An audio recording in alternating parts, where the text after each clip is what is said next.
सबको जानते हैं। परमेश्वर जी सबको महान और परमानेंट आशीष है। आमीन आमीन। चलो चलिए चलते हैं एक बार फिर से आज परमेश्वर की पवित्र हज़ूरी में। सभी बहनों और भाइयों से रिक्वेस्ट है कि प्लीज़ अपनी अपनी आंखें बंद कीजिए और परमेश्वर की पवित्र हज़ूरी में सिर झुकाइए।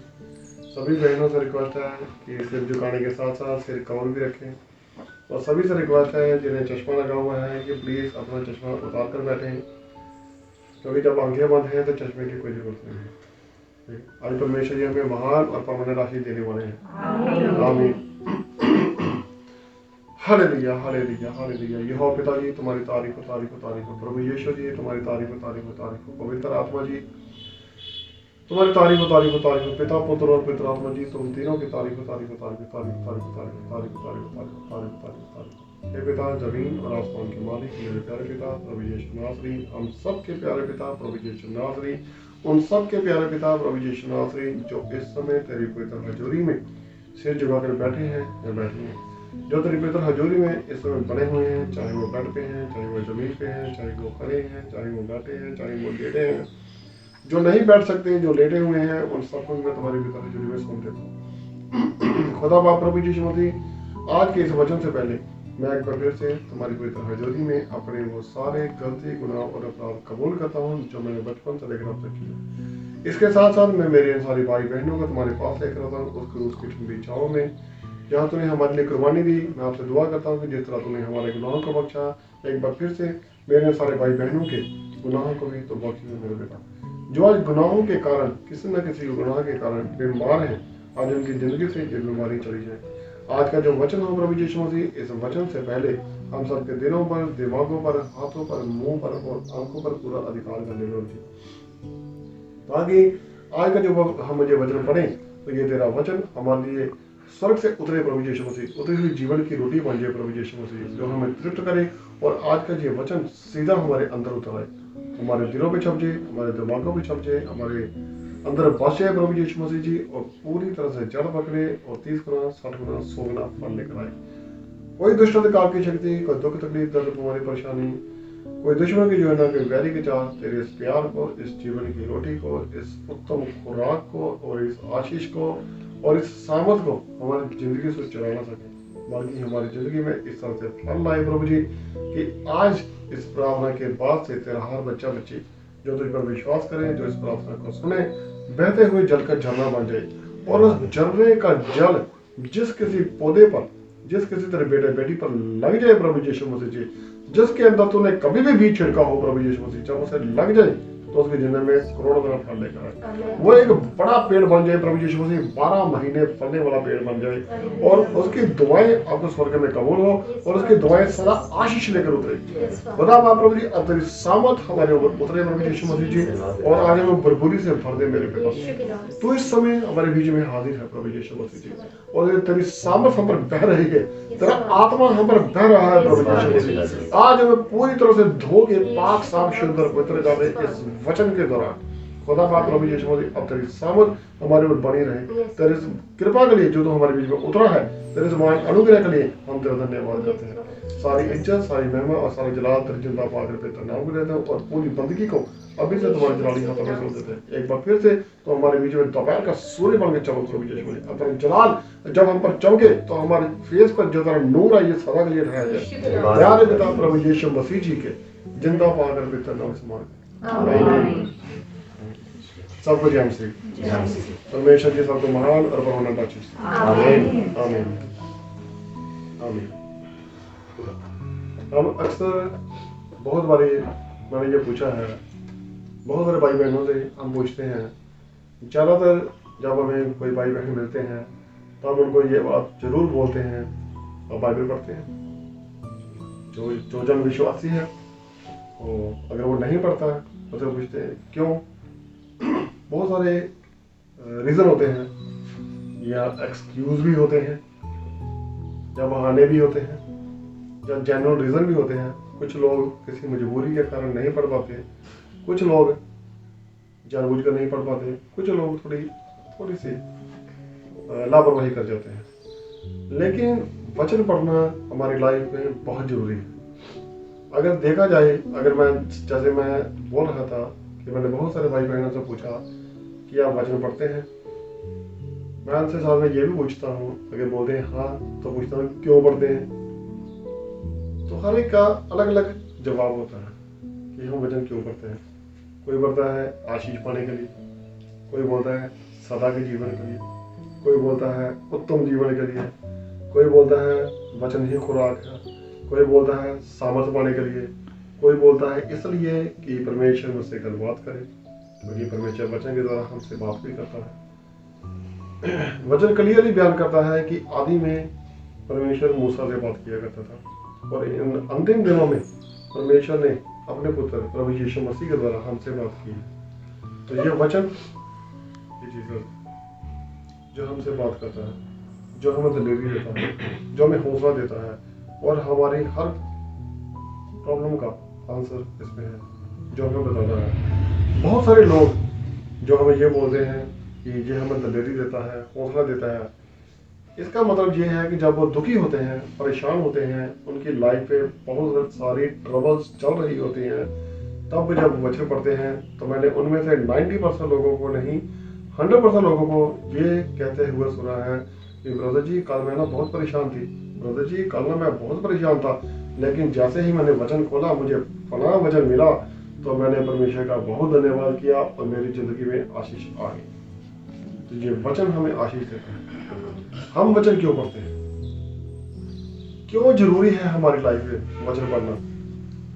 इसके लिए आज हम वचन को खोलते हैं और देखते हैं कि वचन पढ़ते हैं तो कैसे पढ़ते हैं, नहीं पढ़ते हैं तो क्यों नहीं पढ़ना चाहिए, क्यों नहीं पढ़ते, ठीक है, अगर पढ़ते हैं तो कैसे पढ़ना चाहिए, ठीक है। तो आज हमें परमेश्वर जी कुछ तरीके, कुछ विधि बताने वाले हैं, ठीक है, जिसके द्वारा हम देखते हैं। हाँ, मुझे याद है जब मुझे पहली बार जीसस मिले थे, जब मुझे पहली बार मिले थे, मुझे बता रहा हूँ, आप सोचते हैं जीसस कैसे मिल सकते? हाँ, मिले थे। जब हमें ये वचन दिया जाता है तो हमारी मुलाकात जीसस से होती है। जब मुझे पहली बार जीसस मिले थे, जब मेरी किसी मसीह बहन ने हमारे लिए प्रार्थनाएं की थी, तो उन्होंने हमें एक बाइबल दी थी, वो था न्यू टेस्टामेंट। जब आज से 15 साल पहले या 18 साल पहले जब भी मुझे ये वचन मिला था, तो मैंने जब उसको पढ़ना शुरू किया तो उसके फर्स्ट चैप्टर मत्ती से भी पहले 1-2 पेज पे कुछ लिखा हुआ था, एक पेज पे, कि अगर आप दुनिया में कामयाबी चाहते हैं, सिर्फ कामयाबी चाहते हैं, तो बाइबल को पढ़िए। उसके आगे लिखा हुआ था अगर आप समझ चाहते हैं, विजडम चाहते हैं, समझदार बनना चाहते हैं, तो इसे समझ कर पढ़िए। उसके आगे लिखा था अगर आप अपनी जिंदगी बदलना चाहते हैं, सदा का जीवन चाहते हैं, तो इस पर अमल करना शुरू कर दीजिए। उसके लिए लिखा हुआ था। मुझे आज भी ये सारी लाइनें याद है, जो लिखा हुआ था ये मुझे याद है। तो जब मैंने वचन को पढ़ना शुरू किया तो उसमें एक जगह पे मैंने पढ़ा, धर्म और राज्य की खोज करो, बाकी सारे सुख तुम्हें अपने आप मिल जाएंगे। तो बहुत सारे जन आज जो चर्च में जाते हैं, प्रार्थनाओं में भी जाते हैं, उनमें से बहुत सारे लोग बीमार, दुखी और परेशान होते हैं, और वचन में यही बोलता है, ये मजदूरी और बोझ से दबे हुए लोगों मेरे पास आओ, मैं तुम्हें विश्राम दूंगा। तो आराम कहाँ पे है? परमेश्वर के पास। हम परमेश्वर के पास जाते हैं तो आशीष लेके आते हैं। जब हम घर पे बैठकर दुखी होते हैं तो हमें जरूरत होती है परमेश्वर से मुलाकात करने की, तो उस समय में क्या करना चाहिए? बाइबल खोलिए, वचन को खोलिए, इसे पढ़िए। परमेश्वर हमें जरूर हमारी बात का, हमारी प्रॉब्लम का हल देगा, आंसर देगा। तो वचन हमारे लिए खुराक है, हमारे जीवन की रोटी है, ठीक है। जब हम दुखी होते हैं या परेशान होते हैं, मैं ये बात कर रहा था, तो हम जब अक्सर बाइबल पढ़ते हैं तो उस समय जब हम न्यू टेस्टामेंट मान लीजिए पढ़ रहे हैं, कोई नया भाई या बहन है जो विचलित हो चुका होता है, जो पुराना होता है, जिसने बपतिस्मा लिया हुआ है या मसीह में थोड़ा पुराना है, तो उसे पता है, उसे ये सब तरीके पता है कि वचन कैसे पढ़ते हैं, प्रार्थनाएं कैसे करनी है, या वचन पे कैसे चलना है, उसे ये सब पता होता है। तो जब न्यू पर्सन है उसके पास होता है सिर्फ न्यू टेस्टामेंट, ओल्ड पर्सन के पास पूरी बाइबल, क्योंकि उसे पता है न्यू पर्सन न्यू टेस्टामनी, जब वो न्यू टेस्टामनी को पढ़ रहा होता है तो उसकी लाइफ में एक चेंज आता है। क्या होता है? एक्चुअली वो बाइबल में कुछ खोज रहा होता है, वो नहीं, उसका आत्मा। हमारा शरीर नहीं खोज रहा होता, हमारा आत्मा उसमें से कुछ खोज रहा होता है, और वो होते हैं जीसस। और जब जहां कहीं जीसस का जिक्र आता है बाइबल में, तो हमारा आत्मा अंदर से खुश हो जाता है, हम उसको पा लेते हैं। हमें ऐसा लगता है कि हमने जीसस को नहीं पाया, जैसे हम खुद खो गए थे और हमने अपने आप को ढूंढ लिया। तो हमारे अंदर एक खुशी आ जाती है, वचन पढ़ने के बाद एक उत्साह आ जाता है। जैसे ही ये खुशी, ये उत्साह जीसस को पाने के बाद हमारी जिंदगी में आता है, तो हमारे हालात बदलने शुरू हो जाते हैं। ये उत्साह बहुत जरूरी है। अगर हम किसी को खुशी से मिलेंगे तो वो हमें याद रखेगा, अगर हम किसी के साथ नाक मुंह चलाकर मिलेंगे तो डेफिनेटली वो भी हमें पसंद नहीं करेगा। तो हम कैसे मिलते हैं? एक दूसरे की बात नहीं कर रहा, परमेश्वर की बात कर रहा हूँ। परमेश्वर से हम कैसे मिलते हैं, एक दूसरे से कैसे मिलते हैं? अगर वो भी परमेश्वर के जान है तो फर्क पड़ता है एक दूसरे के लिए भी और परमेश्वर से मिलने के लिए। मान लीजिए हमें परमेश्वर मिल जाते हैं, मान लीजिए कि आप वचन पढ़ते हैं।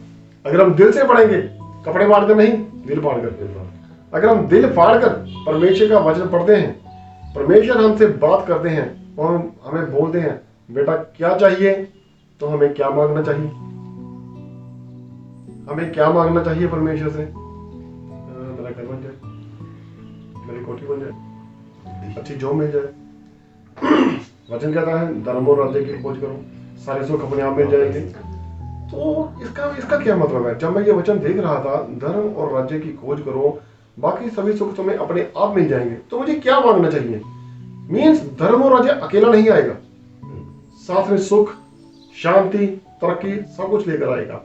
और जब सुलेमान को परमेश्वर ने बोला था मांगो तुम्हें क्या चाहिए, ठीक है, तो उसने क्या मांगा था? विजडम, जिसे हम समझ बोलते हैं, विजडम। और ये विजडम जब उसकी जिंदगी में आई तो अकेली नहीं आई, साथ में क्या आई? रिचनेस, अमीरी, शान शौकत, बरकतें, समझ के साथ साथ सब कुछ उसको अपने आप मिल गया। और पश्चिम की रानी उसके पास समझ लेने आया करती थी, ज्ञान लेने आया करती थी। तो ये सब हमें अपने आप गिफ्ट में मिल जाता है अगर हम मांगेंगे विजडम, समझदारी मांगेंगे तो, ठीक है। अब समझदारी कैसे मिलेगी? समझदारी कैसे मिलेगी हमें? जब हम वचन पढ़ेंगे।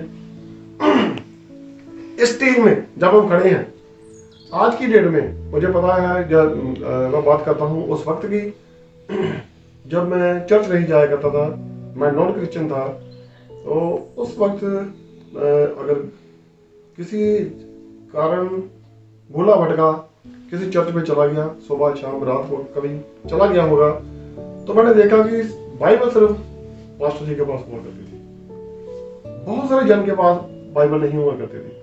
अगर उस टाइम चर्च में सिर्फ 20 लोग हैं या 50 लोग हैं, तो 50 में से 40% के पास, 40 के पास बाइबल नहीं हुआ करती थी। बहुत कम लोगों के पास बाइबल हुआ करती थी, चाहे वो न्यू टेस्टामेंट हो चाहे ओल्ड टेस्टामेंट भी साथ में हो, लेकिन बाइबल कम हुआ करती थी। लेकिन आज की इस स्टेज में बाइबल 90% से ज्यादा लोगों के पास है, चाहे वो चर्च में जाते हैं, ठीक है। जो विश्वासी है, फिर से बात करते हैं, जिन्होंने परमेश्वर को ग्रहण किया हुआ है उनके पास तो कंप्लीट बाइबल होती है। जो न्यू है उनके पास न्यू टेस्टामेंट ही होता है। बाकी जो अभी अभी जिन्होंने विश्वास करना शुरू किया है और जिन भाई और बहनों ने उन पर वचन छिड़का है, जिन्होंने वचन का सुसमाचार उन्हें दिया है, उनके फोन में ऐप तो है, डिजिटल फॉर्म में, इलेक्ट्रॉनिक फॉर्म में ये बाइबल उनके पास है, जिसे हम बाइबल की ऐप बोलते हैं, ठीक है। तो 90% लोगों के पास ये वचन है, तो ये वचन हमारी जिंदगी में काम करना शुरू कर देता है। आज जब वचन बड़ी तेजी से फैल रहा है, तो आज की स्टेज में हम देखते हैं कि ये वचन बहुत सारे लोगों के घरों में है। कुछ लोगों ने दीवारों पे लगा के रखा हुआ है, कुछ लोगों ने अपने खिड़कियों पे लगा के रखा हुआ है, कुछ लोगों ने अपने दरवाजों पे लगा के रखा हुआ है, कुछ लोगों ने अपने हाथ पे टैटू की तरह छपा के रखा है, कुछ लोगों ने अपने मिरर पे चिपका के रखा है। जो लोग प्रोफेशनल हैं, लड़के घर पे काम करते हैं, चाहे वो स्टिचिंग का है, चाहे वो पार्लर का है, जब भी और काम करते हैं, तो उनके घर में जब वचन कोई लगा होता है कोई पब्लिक डीलिंग वाला पर्सन उनकी शॉप पे आ जाता है, शॉप किसी भी तरह की हो सकती है, उनके पास आ जाता है, जब जो वचन पढ़ता है तो वचन उसकी जिंदगी में भी आ जाता है। तो वचन कभी व्यर्थ नहीं जाता, उसे सिर्फ जीवन का जड़ देने की जरूरत होती है, वो फल जरूर लेके आता है। तो ये वचन क्या काम करता है, हमें इसके लिए क्या करना चाहिए, ये वचन हमारी जिंदगी में कैसे काम करेगा, आज हम इसके लिए चलते हैं, एक गवाही देखते हैं। जस्ट 3 या 4 दिन पहले की बात है, मैं टीवी में एक गवाही देख रहा था कि एक सज्जन थे, भाई साहब, जिन्हें वचन का बहुत ही ज्ञान है। वो आर्मी में जॉब करते थे। तो उन्होंने बताया कि एक बार क्रॉस फायरिंग होनी शुरू हो गई। क्रॉस फायरिंग मीन्स सामने से फायरिंग होनी शुरू हो गई और उनके आसपास कुछ लोगों को शायद गोली लगी या जख्मी भी हो गए। लेकिन उसके पास मुझे नहीं पता कि उस वक्त कोई हथियार था या नहीं, लेकिन वो अपनी गवाही दे रहा था कि मुझे एक भी बुलेट टच नहीं कर पाई, एक भी गोली मुझे छू नहीं पाई। वो खड़ा रहा। जब वो वहां से सुरक्षित बाहर निकला तो उसका पूछा गया कि आपका मानना कैसा है कि आपके साथ ऐसा क्यों नहीं हुआ कि एक भी बुलेट आपको टच नहीं कर पाई। हम ये बात कर रहे हैं, वचन पढ़ना क्यों जरूरी है, एक भी बुलेट आपको क्यों टच नहीं कर पाई। तो उसने जो गवाही अपनी दी वो ये थी, कहता जब मैं बचपन से छोटा था तो अपने पापा के साथ बैठकर बाइबल पढ़ा करता था। वो मुझे सिखाया करते थे, मुझे वचन सुनाया करते थे। तो हमारे घर में बहुत जगह पे वचन लिखा होता था। टेबल पे एक छोटा सा पत्थर था हमारे पास पड़ा हुआ, जिसने रॉक की तरह, चट्टान की तरह बनाया हुआ था। एक जैसे कुछ लोग चटनी सेट वगैरह बनाते हैं, उसमें आर्टिफिशियल चीजें होती हैं, उन्होंने एक आर्टिफिशियल स्टोन बना कर रखा हुआ था अपने पास, उस पर वचन लिखा हुआ था। तो मैं जब भी वो मेरे पापा सामने बैठकर वचन पढ़ा करते थे, मैं उनके सामने होता था, तो बातें करते करते मेरी नजर उस पर जरूर पड़ती थी। तो वो वचन मेरी जिंदगी में बस गया, क्योंकि मैं उसे रोज पढ़ता था। मैंने बहुत सारे लोगों को सुना है कि ब्रदर जी, सिस्टर जी, जब आप वचन पढ़ा करो ना तो वचन संहिता में से ये वाला वचन निकाल के पढ़ो, ये बहुत आशीष देता है। ये वाला वचन अगर आप रोज पढ़ेंगे ना तो आपकी जिंदगी में बड़ी आशीष आएगी। रोज पढ़ने से, वचन को रोज पढ़ने से, मैं ये नहीं कहता एक ही वचन को रोज पढ़ने से, वचन को रोज पढ़ने से। ये वचन देदारी होकर जमीन पर आया। बहुत सारे लोगों ने इसे कबूल किया, बहुत सारे लोगों ने कबूल नहीं किया। ये वचन खुद हमारे पास, हमारे बीच में आया। और ये वचन जो हमारे हाथ में, ये प्रभु की वाणी है, ये यहोवा की वाणी है जो आज हमारे हाथों में। हम इस लायक नहीं है कि इस पवित्र वचन को छू भी सके। परमेश्वर ने हमें यह वचन दिया, इस पर विश्वास करो। जो जन इस पर विश्वास करेगा वो धोखा नहीं खाएगा, वो नाश नहीं होगा। तो वो उस भाई साहब ने ये बोला कि मैं उस वचन को रोज पढ़ा करता था, और वो वचन था वचन संहिता 91 में उसके 7 नंबर वर्ष पे। प्लीज खोल के देखिए इसे थोड़ा जल्दी।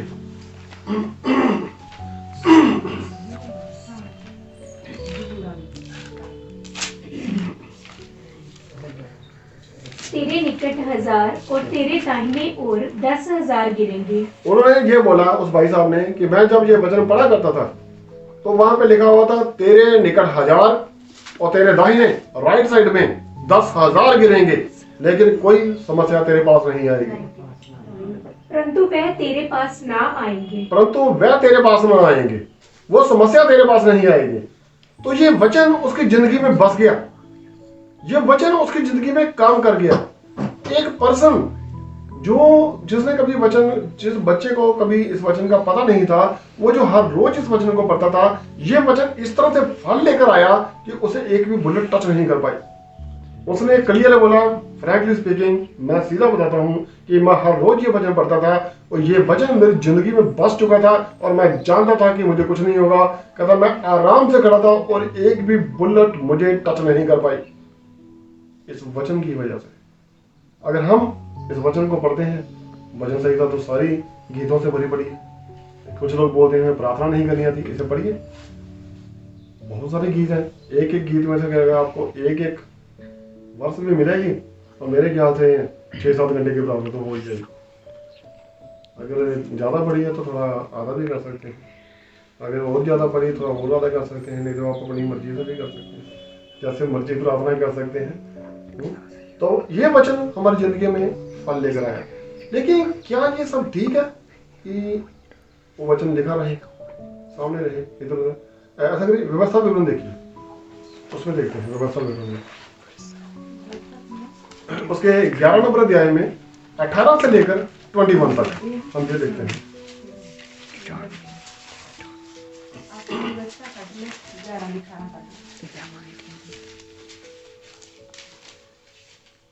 इसलिए तुम मेरे ये वचन अपने अपने मन और प्राण में धारण किए रखना। इसलिए तुम मेरे ये वचन अपने अपने मन और अपने अपने प्राण मीन्स दिल में, अपनी आत्मा में छुपा लो, इसे एनग्रेव कर लो, लिख लो, धारण कर लो, अपने अंदर उतार लो।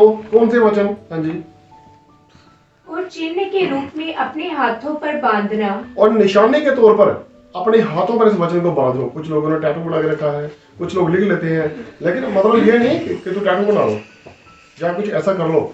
वचन कहता है ये तुम्हारे हाथों में बना रहे, इसे निशाने के तौर पर तुम्हारे हाथों में रखो, ये तुम्हारी पहचान हो।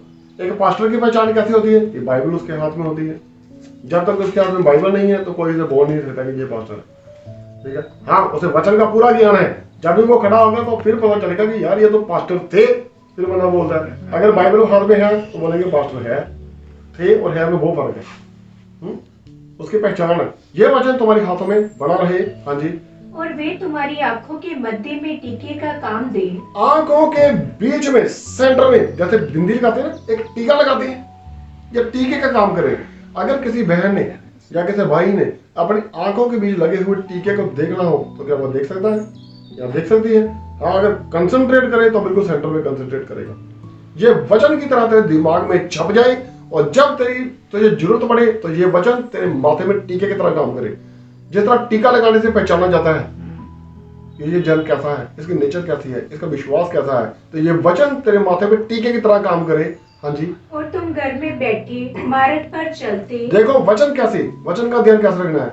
घर में बैठे हुए, हाँ जी, और मार्ग में चलते, रास्ते में चलते हुए, लेटते हुए, उठते हुए, इनकी चर्चा करके अपने बच्चों को सिखाया करना। इसकी चर्चा करके, ये वचन तुम्हारे अंदर बस जाए, इसकी चर्चा करके अपने बच्चों को सिखाया करना, जैसा उस बच्चे के साथ किया गया था जो आज बड़ा हो चुका था और क्रॉस फायरिंग में वो बच गया। ये वचन अपने बच्चों को सिखाया करो, परमेश्वर का वचन। इसमें किसी ये नहीं कि सिर्फ जबूर की बात की गई है या वचन संहिता की बात की गई है या किसी स्पेशल पर्टिकुलर चैप्टर की बात की गई, ऐसा कुछ नहीं है। वचन की बात की गई है। ये वचन सबसे पहले हमारे हाथों में होना चाहिए, हमारे दिल में होना चाहिए, हमारे दिमाग में होना चाहिए। चलते फिरते उठते बैठते सबको सिखाया जाए ये वचन। अपने बच्चों को ये सिखाया करो वचन। ऐसा बोलता है कब? सोते, उठते, बैठते, बाहर जाते, अंदर आते हुए, सब कुछ करते हुए। हाँ जी।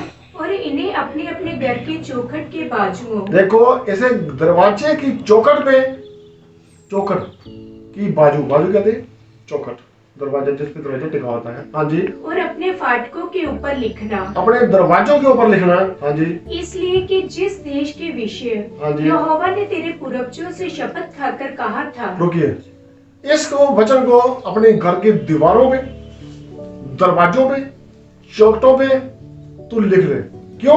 क्योंकि अंदर बाहर आते जाते जैसा परमेश्वर ने कहा तो उसका मनन करें। हम जैसे ही अंदर आएंगे, अपने डोर पे हाथ लगाया, उसने वचन लिखा है, तो डेफिनेटली हमारा जो माइंड है वो इस तरह का है कि अगर कुछ लिखा हो तो वो 1 सेकंड में सारा पढ़ लेते हैं। तो ये वचन हमारे अंदर आ जाएगा।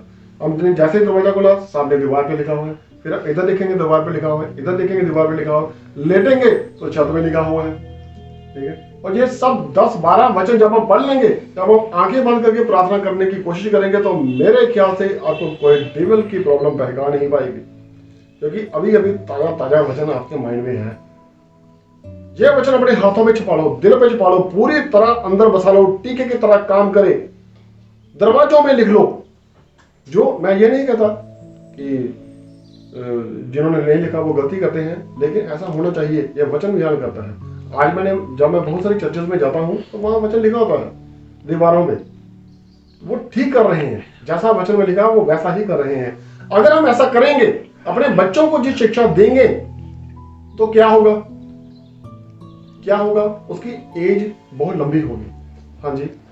इसलिए कि जिस देश के विषय हाँ जी। यहोवा ने तेरे पूर्वजों से शपथ खाकर कहा था जिस देश के विषय में हमें परमेश्वर ने हमसे वादा किया, जहाँ भी हमें लेकर जाएगा परमेश्वर, हाँ कि जी, मैं उसे तुम्हें दूंगा, हाँ जी, उसमें तुम हाँ। और तुम्हारे बच्चे कब तक बने रहेंगे? तुम और तुम्हारे बच्चे, जिसे तूने जो शिक्षा दी है। दीर्घ अब आयु हो। अब बच्चे कौन है? किसी ने परमेश्वर को बोला कि बाहर तुम्हारी माता, तुम्हारे पिता तुमसे मिलने आए हैं, तुम्हारी बहनें तुमसे मिलने आई हैं। तो परमेश्वर ने बोला, कौन मेरी माता, कौन मेरे पिता, कौन मेरी बहनें?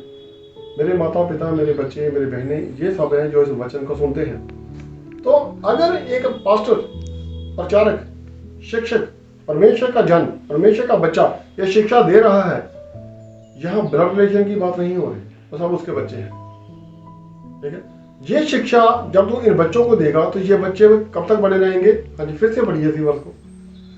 इसलिए कि जिस देश के विषय हाँ जी। यहोवा ने तेरे पूर्वजों से शपथ खाकर कहा था, जिस देश के बारे में यहोवा परमेश्वर ने तेरे पूर्वजों से ये शपथ खाकर, प्रॉमिस करके, वादा करके कहा था, हाँ जी, कि मैं उसे तुम्हें दूंगा, हाँ जी, उसमें तुम और तुम्हारे बच्चे दीर्घ आयु हो। हाँ, उसमें तुम और तुम्हारे बच्चे, मैंने क्या बोला था?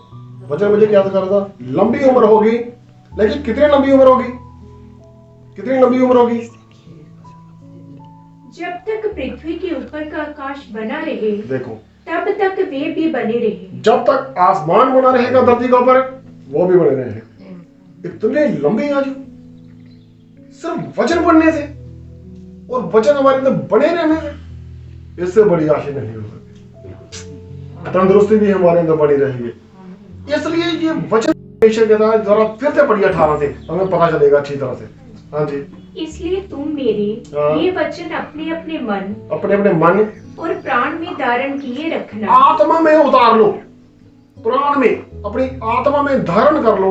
हाँ जी, और चिन्ह के रूप में अपने हाथों पर बांधना। और चिन्ह के रूप में, निशानी के रूप में अपने हाथों पे लिख लो, छपा लो अपने ऊपर। तुम्हारे हाथ की जो निशानी बन जाएगी, बाइबल तो मेरे पास रहेगी रहेगी, वचन तो मेरे पास रहेगा रहेगा। हाँ जी, और वे तुम्हारी आंखों के मध्य में टीके का काम दे। और इस तरह काम करे कि जो जन तुम्हें देखे वो ये बोले, ये मसीह जन है, ये परमेश्वर का बच्चा है। ये तुम्हारे माथे की शोभा बन जाए, तुम्हारे दिमाग में बस जाए, तेरी समझ में बस जाए, तेरी बुद्धि के अंदर बोले। जहां तुम्हें कहीं अवसर मिलता है, जिस भी तुम किसी भाई बहन के पास जाओ, जब उसे तुमसे वो बात करे, तो अंदर बाहर आते जाते जब तू इसका मनन करता रहे, जैसा ये वचन कहता है, तो हम मान लीजिए किसी भाई से मिलते हैं, किसी बहन से मिलते हैं, आप किसी भाई या बहन से मिलते हैं, तो वो बोलता है या बताता है या बताती है कि मुझे ये प्रॉब्लम है, तो वो उस समय हमारे हाथ में बाइबल नहीं या है, ठीक है, या फोन में है, एक ही बात है। आजकल तो सर्च करना भी बहुत इजी है, फोन में इजी सर्च हो जाता है। तो उस समय हम क्या करेंगे, उसकी प्रॉब्लम का सॉल्यूशन, अगर हमने वचन पढ़ा है तो एकदम से वचन स्ट्राइक करेगा कि इसके बारे में वचन ये होता है। अगर हम आज उसको ये वचन दे के आते हैं, उसे सिखा आते हैं कि भाई साहब, बहन जी, ये जो आपकी प्रॉब्लम है, इसका हल बाइबल में ऐसा लिखा है वचन में, तो हमने वहां पे वचन छिड़क दिया। उस समय जब उसकी जमीन गीली है, वो रो रही है या रो रहा है या परेशान है, आज नहीं तो कल ये वचन उसकी जिंदगी में जड़ पकड़ेगा ही पकड़ेगा। जो घर पे, आपके घर पे आ गया है या आ गई है, जिसने आपकी दीवारों पे या मिरर पे ये लिखा हुआ वचन पड़ा है, एक ना एक दिन ये फल जरूर लेकर आएगा। उसे कभी ना कभी दुख में, तकलीफ पे या खुशी में ये वचन याद आएगा और परमेश्वर उसकी जिंदगी में फल लाएगा, क्योंकि परमेश्वर का वचन व्यर्थ नहीं जाता। हाँ जी, फिर से देखिए प्लीज। और तुम घर में बैठे, हाँ जी, इमारत पर चलते, हाँ जी, लेटते उठते, हाँ जी, इसकी चर्चा करके अपने बच्चों को सिखाया अपने करना। बच्चों को सिखाया करो। आप सब लोग कौन हैं? मेरे भाई बहन, हम बच्चे हैं परमेश्वर के, और आपस में जो हमसे छोटे हैं, वो हम सब जो खुराक खा रहे हैं, ये बच्चे हैं इस समय। परमेश्वर मुझे भी खुराक खिला रहा है, हम भी बच्चे हैं, सब एक जैसे हैं, ठीक है। उसकी आयु कितनी होगी? दीर्घ आयु, लंबी आयु। और ये वचन जो आशीष हमारे लेके आएगा, सिर्फ खाली नहीं आएगा, बाकी बरकतें तो अपने आप आ जाएंगी पीछे पीछे चलती हुई।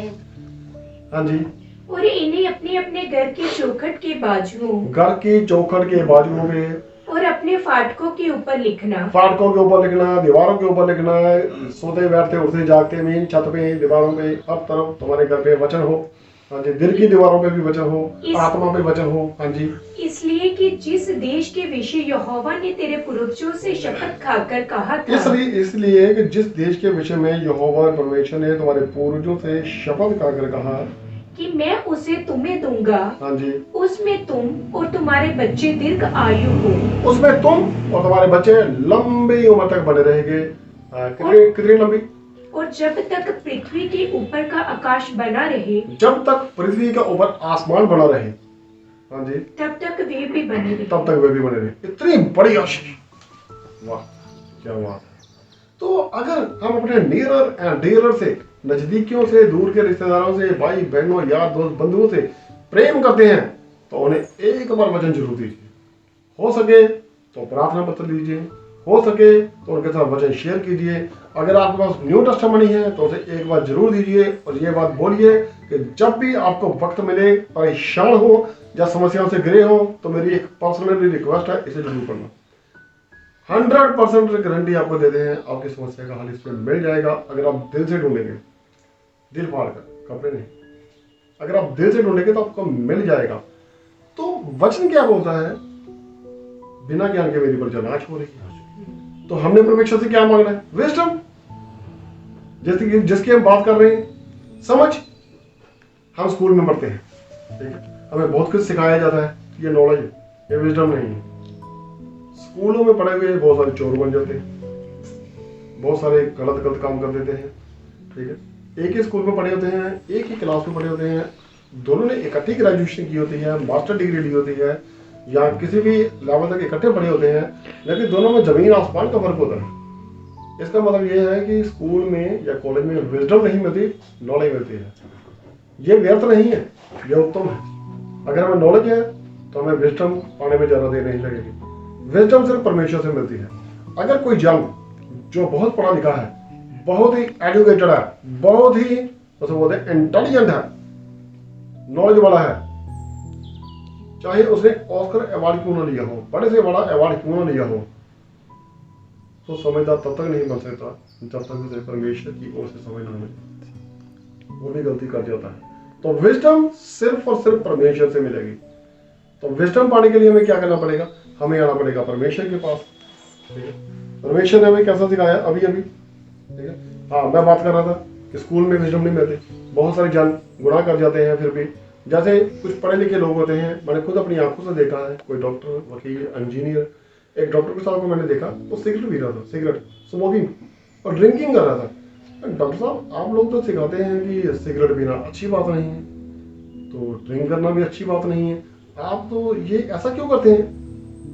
बहुत सारे लोग सिंथेटिक टाइप का ड्रग्स वगैरह नशा करते हैं। मैंने कुछ लोगों को देखा कि वो एक्टिवा से उतरता है और जाता है, एक शॉप पे गया, वहाँ से उसने बहुत सारा कुछ सोल्यूशन वगैरह लिया, पता नहीं इसको खा गया या सूंघ गया, मुझे नहीं पता, लेकिन उसको वो एडिक्ट हो चुका था। तो ये एक तरह की लड़ाई है हमारी, जो शारीरिक नहीं है, ये आत्मिक लड़ाई है जो हमें लड़नी पड़ेगी। तो हमने उसको बोला, यार आप तो समझदार हैं। कहता नहीं, मैं समझदार नहीं हूँ, मैं एजुकेटेड हूँ। अगर समझ होती तो मैं ऐसे करता। लेकिन जो जन जैसे जिसे पढ़ रहा है, किसके ऊपर? सिगरेट के ऊपर लिखा होगा, शराब के ऊपर लिखा होगा कि ये स्वास्थ्य के लिए हानिकारक है, वो फिर भी पढ़ रहा है, पढ़ा लिखा तो है, एजुकेटेड तो है, लेकिन विजडम नहीं है, ठीक है। मैं ये नहीं कहता कि आप सब लोग मूर्ख हैं जो पीते हैं, नहीं, विजडम चाहिए। तो बहुत सारे जन ऐसे हैं जो बहुत सारी ड्रिंकिंग करते हैं, या वो अलग टाइप का नशा करते हैं, या किसी चीज के आदी हो चुके हैं। हमारे पास बहुत सारे ऐसे गवाह हैं जो बिल्कुल ठीक हुए। कैसे? क्योंकि उन्होंने वचन को पढ़ना शुरू कर दिया। और जिस दिन से वो वचन पढ़ना शुरू कर देते हैं, 2 से 1 ही वचन ले लो, हर समस्या का हल हो जाएगा। भुखमरी, गरीबी, बीमारियां, बुरी चीजें सब चली जाएंगी। जब उसने वचन को पढ़ना शुरू किया तो वचन में क्या खोज रहा था? जीसस को। उसे जीसस मिल गए, उसे लगा मैंने खुद को पा लिया। जीसस उसके अंदर आ गए, अब जीसस पवित्र है तो वो पवित्र होना शुरू हो गया, या हो गई, पवित्र होना शुरू हो गई। तो जहां जीसस आ जाते हैं वहां पर पवित्रता अपने आप आ जाती है। ठीक है, तो वहां पे विजडम भी आनी शुरू हो जाएगी। तो ये जो लड़ाई है आज हमारी, अगर हमारे घरों में या हमारे शरीरों में कोई लड़ाई चल रही है, जब अंदर जोश लगा हुआ है, गरीबी से लड़ रहे हैं, या पति पत्नी में कुछ क्लेश है, या घर में बच्चों के साथ कोई झगड़ा है, तो हमें इस लड़ाई को खत्म करने के लिए वचन पढ़ना होगा, वचन के पास आना होगा। परमेश्वर हमें समझ देगा, परमेश्वर हमें बचाएगा। और इस जो हमारे अंदर क्या बोलते हैं उसको, जो दिमाग में हीन भावना चल रही है, हमें इसको मारना है, अपने हस्बैंड को नहीं, बच्चों को नहीं, इनके साथ नफरत नहीं करनी है, हमें मारना है इस प्रॉब्लम को, जिसके कारण हमारे घर में जो समस्याएं आ रही हैं। और ये लड़ाई शारीरिक नहीं है, ये लड़ाई है आत्मिक। अगर सामने एक नशे हो गया, नशेड़ी खड़ा हो, अब उसे तो मार सकते हैं, लेकिन जो उसके अंदर नशा है उसे नहीं मार सकते। तो जब जीसस की परीक्षा ली गई, ये एक तरह की हमारी टेस्ट है, हमारा टेस्ट हो रहा है। जब जीसस की परीक्षा ली गई शैतान के द्वारा, मत्ती 4 नंबर अध्याय में प्लीज पढ़ के देखना।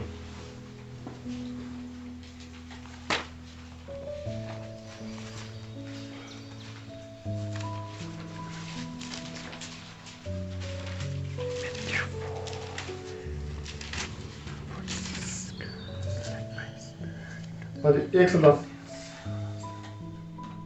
तब आत्मा यीशु को जंगल में ले गया।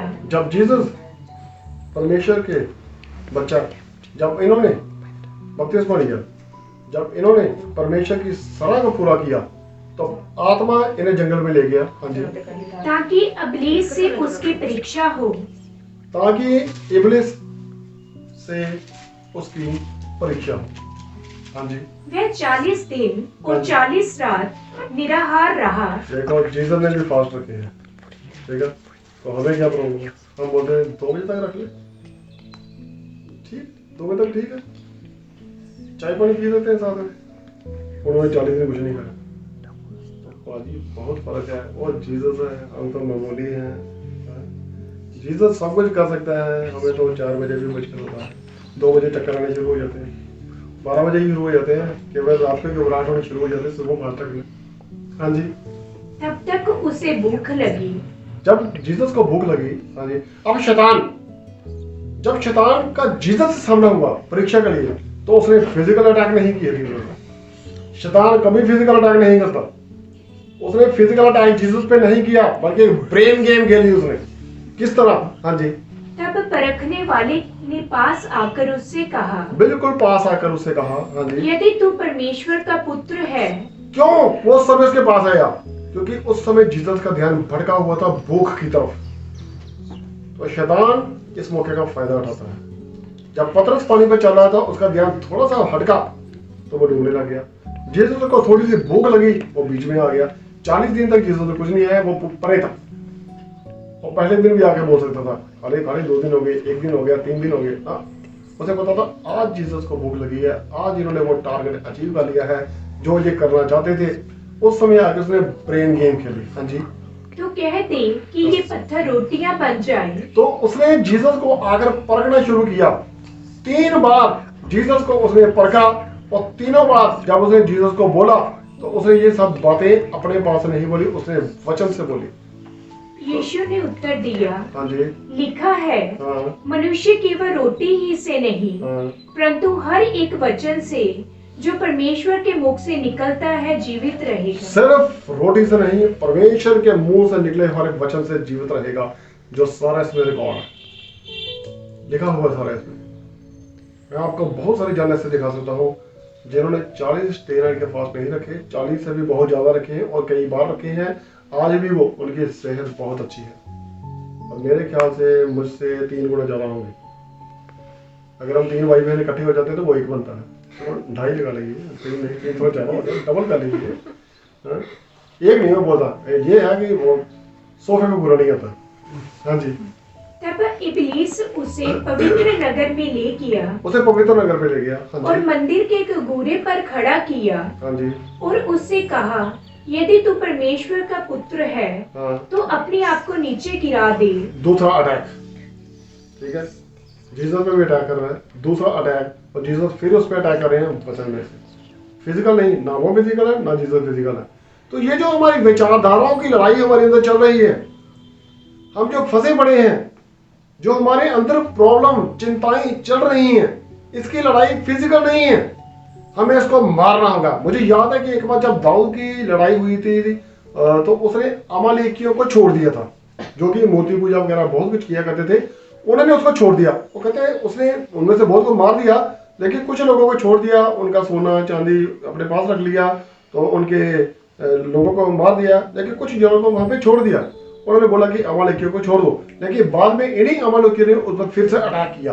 अगर आज आप इस विचारधारा को नहीं मारेंगे, इन प्रॉब्लम परेशानियों को चिंताओं को नहीं मारेंगे, तो ये आपको जरूर मार देंगे। इसलिए इसे मारना होगा, लेकिन कैसे? वचन के द्वारा। फिजिकल होकर नहीं मारेंगे, हम इस पे काबू नहीं पा पाएंगे। हाँ जी, क्योंकि लिखा है वह तेरे विषय में अपने स्वर्गदूतों को आज्ञा देगा। उसे अब वो वचन तेरे बारे में लिखा है, फरिश्ते उतरेंगे आसमान से, तेरे पैरों को ठेस नहीं लगने देंगे। हाँ, और वे तुझे हाथों हाथ उठा लेंगे। अब वो उसके दिमाग में ब्रेन गेम खेल रहा है, ये सोचेगा मुझे वचन का पता है, और क्या हाँ लिखा तो है, जब मुझे कुछ हो गया नहीं तो मार दो। चला, जब मारना क्यों है? उसका कहना क्यों मानना है? बहुत दिन हो गए ड्रिंक किए हुए, आज कर लो। कुछ लोग बोलते हैं जी मैंने 1.5 साल से स्मोकिंग नहीं की थी, आज मैंने सिगरेट पी ली, बहुत अच्छा किया, मैंने रिकॉर्ड तोड़ दिया, बड़ा अच्छा किया। दोबारा कब पी रहे? गलती हो गई, चल दोबारा मत पीना, कोई बात नहीं, ठीक है। एक बोलता है मुझे 6 साल हो गए मैंने शराब नहीं पी, बहुत अच्छा किया, लेकिन आज मैंने पी ली, हाँ ये भी रिकॉर्ड तोड़ दिया, ठीक है, अच्छा किया। और दोबारा रिकॉर्ड बनाना है कि नहीं? ठीक है। ये जो लड़ाई है, जब तक वो चर्चियाता रहता है, वजन बढ़ता रहता है, जिस दिन तक वो स्ट्रॉन्ग नहीं हो जाता, परमेश्वर उसके अंदर सब कुछ नया नहीं कर देता, उसके अंदर नई नसें चढ़ा देता है, नया ब्लड डाल देता है, नई हड्डियां कर देता है, वो जन नया हो जाता है। देखने वाला ये बोलता है ये जो भाई है ये पहले वो ड्रिंक किया करता था, अब कैसे बदल गया? वो नहीं बदला, जीसस ने उसके अंदर से सब चेंज कर दिया है, उसकी हड्डियां नहीं करनी है, उसके अंदर नसें नहीं चढ़ा दी है, नया ब्लड डाल दिया है। देखने वाला ये सोचता है कि नहीं ये नशरिया था, अपने ही है। हाँ जी, कहीं ऐसा ना हो कि तेरे पाँव में पत्थर से ठेस लगे। हाँ जी, यीशु ने उससे कहा, हाँ। ये भी लिखा है, हाँ, तू प्रभु अपने परमेश्वर की परीक्षा ना कर। लिखा है, मुझे पता है, और ये भी लिखा है। अब जिसो ने उसने अटैक किया, तो जिसो ने अटैक पे अटैक मींस वचन के द्वारा, ये वचन जो इस समय हमारे हाथों में सच है, जो झूठा नहीं हो सकता, इसकी एक बिल्ली एक मात्रा में नहीं डाल सकती। हाँ जी, इसलिए अबिलीस उसे ऐसे बहुत ऊंचे पहाड़ पर ले गया हाँ जी, और सारे जगत के राज्य और उसका वैभव दिखाकर हाँ। उससे कहा, हाँ। यदि तू गिरकर मुझे प्रणाम करे। गिरकर मीन्स सब कुछ छोड़ दे, अपने आप को गिरा दे, नीचे गिरा दे, तू अपने आप को सब कुछ छोड़ दे, या खा पी आनंद कर, शादी कर, मौज कर, मस्ती कर, सारा राज्य मैं तुझे दे दूंगा।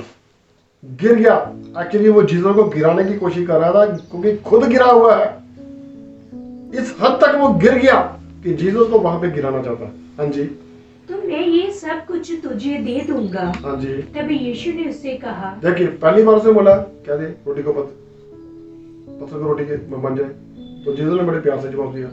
अगली बार उसने अपनी गेम ज्यादा खेली, ऊंचाई पे ले गया, छलांग मार दी, उसने अपनी हद बढ़ा दी, और तीसरी बार वो खुद गिर गया कि तू भी गिर जा। वो अपनी लिमिट को बढ़ाता जा रहा है। अब की बार जीसस को पता चल गया कि अगर मैंने इसको जवाब नहीं दिया, ना डांटा, तो ये अपनी लिमिट को बढ़ाता जाएगा, अगली बार ये कुछ ज्यादा बड़ा बोलेगा। हाँ जी, तभी यीशु ने उससे कहा, हाँ ये जी। शैतान दूर हो जा, क्योंकि डांटा। लिखा है। ये डांट अगर बुराई हमारी लाइफ में है तो वो प्यार से नहीं जाएगी, उसके चाहिए थप्पड़, तगड़ा सा झटका, एक स्ट्रॉन्ग पंच उसे चाहिए। बिना तो सब पौलुस बोला करता था, मैं ऐसा मुक्केबाज हूँ जो हवा में मुक्का नहीं मारता, मैं अपनी लड़ाई लड़ना जानता हूँ, मैं अच्छी लड़ाई लड़ा हूँ, मैंने अच्छी दौड़ लगाई है, मैंने अच्छी कुश्ती लड़ी है। वो ऐसा मुक्केबाज है जो हवा में मुक्का नहीं मारता। ये है शराब, मैं इसको मार दूंगा, ये वो ऐसे ऐसे कर दूंगा। अक्सर आपको बहुत बार एक जोक सुनाया है, अक्सर सुनाता भी रहता हूँ। एक जन था, उसके घर में बहुत झगड़ा हो गया, वो ड्रिंकिंग बहुत किया करता था, शराब बहुत पिया करता था। तो एक दिन उसकी वाइफ ने उसे बहुत सारे ताने मीने मारे। उसने बोला कि अब से मैं शराब नहीं पीऊंगा।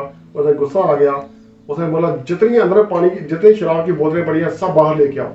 वो सब खाली हो चुकी थी, उसने एक बोरी में भरी हुई थी। उसने पास आकर रखा, उसने पहली बोतल को पकड़ा, तुझे मैं तोड़ दूंगा, तूने मेरी जिंदगी बर्बाद कर दी। उसने साइड पे किया, फेंक दिया, तोड़ दिया। दूसरी बोतल उठाई, तूने मेरा घर बार बर्बाद कर दिया, तोड़ दिया। तीसरी बोतल उठाई, तूने मेरे बीच में, मेरे बच्चों के बीच में, मेरी पत्नी के बीच में वैर पैदा किया, उसे भी तोड़ दिया। अब चौथी बोतल भरी हुई निकल आई। वो पता क्या कहता है, तेरा उसमें कोई दोष नहीं, तुम साइड पे हो, उससे बाद में बात करेंगे, तेरा उसमें कोई दोष नहीं है। ठीक है, तो ये लड़ाई जो है, ये लड़ाई किससे है? ये बोतल से लड़ाई नहीं है, जब सिगरेट की बीड़ी या तंबाकू से लड़ाई नहीं है, ये हमारे अपनी आप से लड़ाई है, जो हमें आत्मा में लड़नी पड़ेगी। ठीक है, क्या किस तरह से हमें लड़ना है? वचन के द्वारा। तो ये वचन हमारी जिंदगी में कैसे आना चाहिए, कैसे आएगा? मेरे ख्याल से अगर आप भूले नहीं है तो दोबारा से व्यवस्था जरूर देख लीजिए, 11 नंबर अध्याय में 18 से लेकर 21 तक। हाँ जी, प्लीज एक बार फिर से देख लीजिए, फिर वचन को खत्म करते हैं। तो जब जीसस ने उसको डांटा तो फिर वो प्रॉब्लम हो गई, और आज प्रॉमिस कीजिए अपने आप से कि दो हटे शैतान, तेरा मेरी जिंदगी में कोई अधिकार नहीं है। उस दिन से वो शैतानी ताकतें उखड़ जाएंगी, क्योंकि वचन ऐसा कहता है, तू शैतान का सामना कर, वो तेरे सामने से भाग खड़ा होगा। जीसस ने जैसा बोला और वो भाग गया। हाँ, इसलिए तू मेरे ये वचन हमेशा ऐसा बोल रहे हैं। हाँ जी, अपने अपने मन और प्राण में धारण किया रखना, अपने मन और अपनी आत्मा में बसा के रखना। हाँ जी, कब तक बसा के रखना है? जब तक जमीन और आसमान टल नहीं जाते। अगर परमेश्वर ने हमारे साथ वादा किया है कि तेरी आयु इतनी होगी जितना, जब तक आसमान और धरती बने रहेंगे, तो ये वचन भी तब तक बना रहना चाहिए। जब तक हम परमेश्वर की तरफ देखते रहेंगे, डूबेंगे नहीं, उसी तरह जब तक ये वचन बना रहेगा हम मरेंगे नहीं, ना आत्मा में, आत्मिक मौत नहीं आएगी हम। हाँ जी, और चिन्ह के रूप में अपने हाथों पर बांधना, निशानी के रूप में अपने हाथों में से अंकित करके रखना। हाँ जी, और वे तुम्हारी आंखों के मध्य में टीके का काम दे, दिमाग के बीच में टीके का काम करे, समझदारी, विजडम जिसे हम बोल सकते हैं, उसका काम करे। और तुम घर में बैठे मार्ग पर चलते, घर में बैठे रास्ते में चलते, जो जन आपसे मिलता है, अगर आप किसी से भी प्यार करते हैं, किसी भाई बहन यार बंधु आपके फ्रेंड सर्कल में, रिश्तेदार से, तो उसे ये वचन जरूर शेयर कीजिए। ये वाला नहीं, मैं ये नहीं बोला, पूरी बाइबल में उसको देखिए क्या प्रॉब्लम है, ये क्या बात कर रहे हैं। मौका मिलते ही उसे वचन के साथ जोड़िए, शेयर कीजिए वचन के साथ। हाँ जी, लेटते उठते इसकी चर्चा करके 24 घंटे इसकी चर्चा करते रहिए, जब जब हमें मौका मिलता है। आपको नहीं, हमें मौका मिलता है। हाँ जी, अपने बच्चों को सिखाया करना, अपने बच्चों को सिखाया करो। तो ये मीन्स हम आज वचन अपने दीवारों पे लिख रहे हैं, घरों पे लिख रहे हैं, उन बच्चों को पढ़ा रहे हैं, सिखा रहे हैं, तो आने वाली जो जनरेशन होगी ये उसका बेस होगा, ये उसकी नींव है, जो एक दिन उसके जिंदगी में फल जरूर लेकर आएगी। ये वचन उसे सिखाया कीजिए, सिर्फ फल नहीं लेकर आएगी, इसके साथ साथ ये तो सिर्फ स्टार्टिंग है, बोनस तो बाद में आएगा ना। जैसे सैमुअल के क्या नाम था उसका, दाऊद के बेटे का, सुलेमान। हाँ, सुलेमान की बात कर रहे थे, तो उसने जब परमेश्वर से समझ मांगी तो बाकी चीजें ऐसे ही मिल गई। चलो, बोनस, गिफ्ट, बरकत, बादशाहतें, पैसा, धन दौलत, सब रियासतें सब मिल गई। हाँ जी, और इन्हें अपने अपने घर के चौखट के बाजुओं, अपने अपने घर, एक पर्सन को नहीं बोले आप अपने घर में, आप नहीं, अपने अपने घर में ज्यादा लोग हैं। सभी लोगों से रिक्वेस्ट है कि आज हमारे घर में ये वचन होना ही चाहिए। दीवारों पे लिखिए, दरवाजों पे लिखिए, चौखट पे लिखिए, दरवाजे को टच करें, हाँ वचन लिखा हुआ है। जो जन हमारे घर के अंदर आए, अच्छा हमारे घर में वचन लगा हुआ है चारों तरफ, मिरर पे, आगे पीछे। अगर कोई गैर विश्वासी आपके घर में आ जाता है तो वो देखा, लगता है आप चर्च ही आते हैं, आपको कैसे पता? इतनी समझ तो उसे है कि ये वचन कहाँ से लिखा है, चलो इतना ही बहुत है, उसने पढ़ लिया, दैट्स इट, काम हो गया हमारा। हाँ जी, और अपने फाटकों के ऊपर लिखना, हाँ जी, इसलिए कि जिस देश के विषय यहोवा ने तेरे पूर्वजों से शपथ खाकर कहा जिस था, देश के बारे में परमेश्वर हमसे वादा करता है कि मैं तुझे वहां लेके जाऊंगा, परमेश्वर से वादा करता है, I am your lord and who promise you that wherever you will put your feet I will give that country to you. मैं तेरा वो परमेश्वर हूँ जो तुमसे वादा करता है कि तू जिस देश पे पैर रख देगा मैं वो देश तुम्हें दे दूंगा। छोटी चीजें हैं, शैतान से लड़ाई करना डिफिकल्ट नहीं है, सो इजी है। ये परमेश्वर का वचन बता रहा है। इसे घर की दीवारों पे, दरवाजों पे, हर जगह लिखिए ताकि उठते बैठते आपकी नजर इस पे पड़ती रहे, हमारी नजर इस पे पड़ती रहे और ये वचन हमारे अंदर बसा रहेगा। यह हमें बुराई से दूर रखेगा और बुराई को हमसे दूर रखेगा। हाँ जी, कि मैं उसे तुम्हें दूंगा। हाँ जी, उसमें तुम और तुम्हारे बच्चे हाँ जी। दीर्घ आयु हो। उसमें तुम तुम्हारे बच्चे जहाँ तू रहेगा, और जब तक पृथ्वी के ऊपर का आकाश बना रहे, जब तक इस धरती के ऊपर आसमान बना रहे, हाँ जी, तब तक वे भी बने रहे। तब तक वो भी बने। हालेलुया। बहुत बड़ी आशीष है, इससे बड़ी आशीष नहीं हो सकती। परमेश्वर ने अगर ये सब कुछ हमें बताया है तो परमेश्वर ने उठा के भी लेके जाएगा और जिंदा लेके जाएगा। आज तक 3 लोग उठाए गए हैं, हम सभी उठाए जाएंगे। इसके लिए क्या करना पड़ेगा? वचन पढ़ना पड़ेगा, वचन को अपने अंदर उतारना पड़ेगा, दीवारों पे लिखो, दरवाजे पे लिखो, हर जगह पे एनग्रेव कर लो अपने अंदर। वक्त मुझे ज्यादा इजाजत नहीं देता। परमेश्वर हम सबको महान आशीष। प्लीज सभी अपनी अपनी आंखें एक बार फिर से बंद कीजिए और चलते हैं परमेश्वर की पवित्र अधूरी में कंफर्मेशन लेने के लिए इस वचन की और अपने अंदर मोहर लगाने के लिए कि वचन हमने रिसीव कर लिया। हे पिता जमीन और आसमान के मालिक, हम सबके प्यारे पिता प्रभु यीशु नासरी, हम तेरा दिल से मिलकर करोड़ करोड़ बार धन्यवाद करते हैं जो तू अभी भी हमारे साथ है। हमारे यहोवा पिता, हम सब मिलकर तेरा धन्यवाद करते हैं कि तूने हमसे इतना प्यार किया कि अपना इकलौता बेटा हमारा प्यारा पिता प्रभु यीशु नासरी इस दुनिया में भेजा, इसलिए कि जो जन उस पर विश्वास करे वो हमेशा का, सदा का और अनंत जीवन पाए। इसलिए नहीं भेजा कि वो हमें गुनहगार या दोषी ठहराए।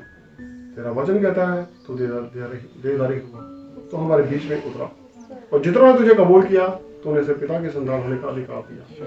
खुदा बाप प्रभु जी, आज जो तूने हमें वचन की खुराक दी है, तूने हमें सिखाया है, तूने हमारा बेर अपने पिता से कराया है और तूने हमें जो शॉर्टकट वे बताया है, तरीका बताया है, खुदा बाप तेरा यह वचन हमारे अंदर पहुंचे।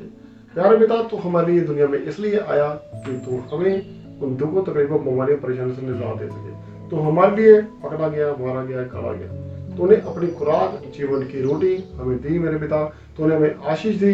ये वचन खुदा बाप जो इस समय हमारे हाथों में है, जो सदा हमें बना रहे, तेरा वचन हमें सिखाता है कि अगर ये तुम्हें बना रहेगा तो तुम्हें सदा की जीवन, सदा की आशीष तुम्हें मिलती रहेगी और हमारे सिर पर आशीष के रूप में आकाश रहेगा। तब तक हम जीवित रहेंगे जब तक ये धरती और आकाश पड़े हुए हैं। खुदा बाप प्रभु यीशु मसीह, तेरा वचन हमें सिखाता है, जो दलेरी देता है, जो हौसला देता है, जो हिम्मत देता है, इसके लिए धन्यवाद करते हैं। खुदा बाप प्रभु जी, आज का जो वचन हमने पढ़ा है या सीधा हमारे अंदर पहुंचे, हमारे अंदर जड़ पकड़े, 100 गुना, 1000 गुना, करोड़ गुना, अरबों गुना फल करे और कोई भी दुश्मन की योजना, गारी की चाल और अंधकार की शक्ति या डेविल की योजना इस वचन के आसपास न फटके, तेरे किसी बेटे बेटी के आसपास न फटके। जिन भाई बहनों की जिंदगी में कोई बुराई, कोई बुरी आदत है, जो समस्या है, परेशानी, प्रभु यीशु मसीह का जिंदा से इस वचन के द्वारा आज ही जड़ समेत होकर खत्म हो जाए। बहुत खुदा बाप प्रभु जी, इस खाली जगह में जो अंदर जगह खाली हुई है, यहाँ तेरा वचन जड़ पकड़े और 100 गुना फल लेकर आए। जो तूने हमें सिखाया, हम इसे इसे पढ़ने और सुनने वाले ना बने, बल्कि इस पर चलने वाले, इस पर अमल करने वाले बने, इसे जीवन में लाने वाले और बचाने वाले और अपनाने वाले बन गए। तेरी समझ, तेरी बुद्धि, तेरा ज्ञान हमारे आजादी से भरपूर से काम करें और हम तेरे सिखाए हुए चले और हमारे किए हुए काम आपको स्वर्ग में पसंद आए। एक बार फिर से तुम्हारे बीच में उधर तो दोपहर का सूर्य बनकर हम पर चमक, अपना जलाल हमारे चेहरों पर चमका, अपना प्रकाश हमारे चेहरों पर चमका और हम सबको अपने मुख का तेज हो। सारी इज्जत, सारी महिमा, सारा जलाल तुम्हारे जिंदा पाकर बेहतर नाम को दे दे। और प्यारे पिता प्रभु यीशु मसीह जी के जिंदा पाकर बेहतर नाम से आमीन। सबको जय से परमेश्वर जी सबको महान और परमानेंट आशीष।